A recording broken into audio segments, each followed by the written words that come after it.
सबने बड़े आदर के साथ जिस महल में भगवान विराजते थे उसी महल का बता दिया।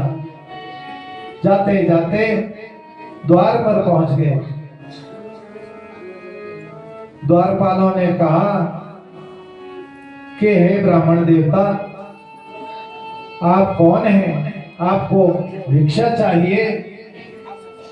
सुदामा जी ने कहा, मैं द्वारकाधीश का दर्शन करने आया हूं। थोड़ी देर द्वारपाल भी सोचने लग गए कि ऐसी इनकी स्थिति को देख करके, इतनी पुरानी फटी इन्होंने धोती पहन रखी है, पैर में खड़ाऊ नहीं, कांटे चुभे हुए हैं, तो ये भगवान का दर्शन कैसे करेंगे? लेकिन भगवान के द्वारपाल है ना, उन्होंने कहा कि प्रभु, हे ब्राह्मण देवता, आप विराजमान होइए यहाँ पर, हम द्वारकाधीश को इसकी सूचना देंगे।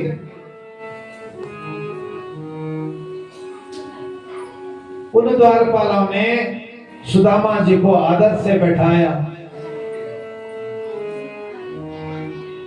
वस्त्रों से किसी की पहचान नहीं होती है, वस्त्रों से किसी को पहचाना नहीं जा सकता है। एक बार स्वामी विवेकानंद जी अमेरिका में गए तो वहां के जिन अधिकारियों से, जिन राजनेताओं से वो मिले, उनमें से किसी ने कहा विवेकानंद जी से कि क्या भारत में कोई दर्जी ऐसा नहीं है जो अच्छे वस्त्र सिलता हो? अपना वो सब कोट पैंट टाई में थे।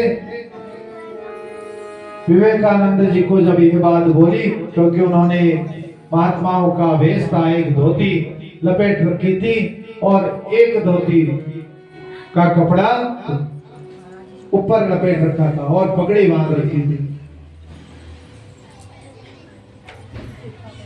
विवेकानंद जी ने कहा, तुम्हारे वहां व्यक्ति का व्यक्तित्व जो बनाता है, उसकी पहचान तुम्हारे वहां दर्जी कराता है। तुम्हारे देशों में दर्जी तुम्हारे व्यक्तित्व का निर्माण करता है, तुम उसी से पहचाने जाते हो। लेकिन भारत में भारत का निर्माण, भारत के व्यक्तियों का व्यक्तित्व, उनका आचरण, उनके चरित्र से देखा जाता है। भारत में गुणों से व्यक्ति का आदर होता है, गुणों से पहचान होती है, वस्त्रों से तो केवल तुम्हारे इन देशों में पहचान होती है। तो उन द्वारपालों ने भी आज सुदामा जी को कहा कि बड़े सम्मान के साथ उनको बैठाया और द्वारकाधीश के पास गए। द्वारकाधीश के कक्ष में कहा, प्रभु एक निवेदन है। भगवान ने कहा, कहो क्या है, क्या कहना चाहते हो, बताओ। तो उस द्वारपाल ने कहा कि हे प्रभु, द्वार पर एक ब्राह्मण देवता आए हैं,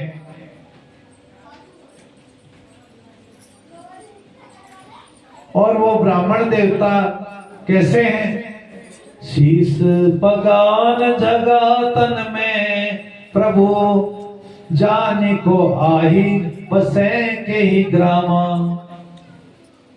उनके शरीर पर कपड़ा भी स्वच्छ नहीं है, पगड़ी नहीं है, पता नहीं कौन से गांव से आए हैं। धोती फटी सिलटी दुपटी, अरु पाए उपान की नहीं सामा।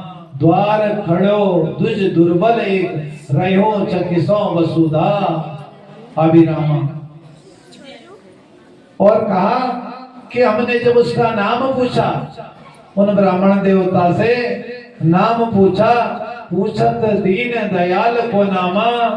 बतावत आपनो नाम सुदामा। सुदामा शब्द भगवान ने सुना, कूद पड़े, न अपने पीताम्बर गिर रहा है, दौड़ पड़े द्वार की तरफ, दौड़ पड़े। न पैरों में खड़ाऊ पहने, न पीताम्बर का ध्यान है, न सिर में मुकुट का ध्यान है। उसी स्थिति में जैसे बैठे थे, सुदामा शब्द सुनते ही दौड़ पड़े और जाकर के सुदामा को अपने हृदय से लगा लिया। अरे सुदामा, आज तू कैसे दर्शन देने आ गया, धन्य है हमारे भाग, भगवान कहते हैं।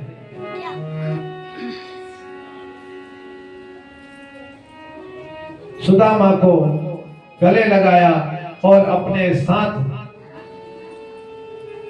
अपने सिंहासन पर ले गए और सिंहासन पर विराजमान करने लगे। सुदामा जी संकोच से नीचे उतर जाते हैं, भगवान फिर बैठाते हैं, कहते हैं मित्र, तुम निसंकोच होके बैठो, तुम हमारे मित्र हो, हम बचपन के सखा है ना, तो बैठो। सुदामा जी फिर संकोच करते हैं। अब इतने बड़े वैभव को देख करके वो सिंहासन में बैठना नहीं चाहते, लेकिन भगवान बैठा ही देते हैं उन्हें। उसके बाद सत्यभामा से कहा, जाओ परात लेकर के और एक लोटे में जल लेकर के आओ, ब्राह्मण देवता आए हैं, हमें चरण धोने हैं इनके। और उनके चरणों में बैठ गए सुदामा जी के भगवान।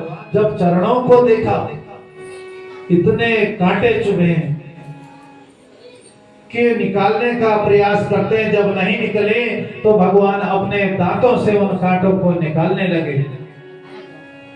और कांटे निकालते हुए भगवान के आंखों से इतने आंसू बहे, ऐसी सुदामा की दीन दशा देख करके, देखी सुदामा की दीन दशा, करुणा करके करुणा निधि रोए, पानी परात को हाथ छुयो नहीं, नैनन के जल से पग धोए।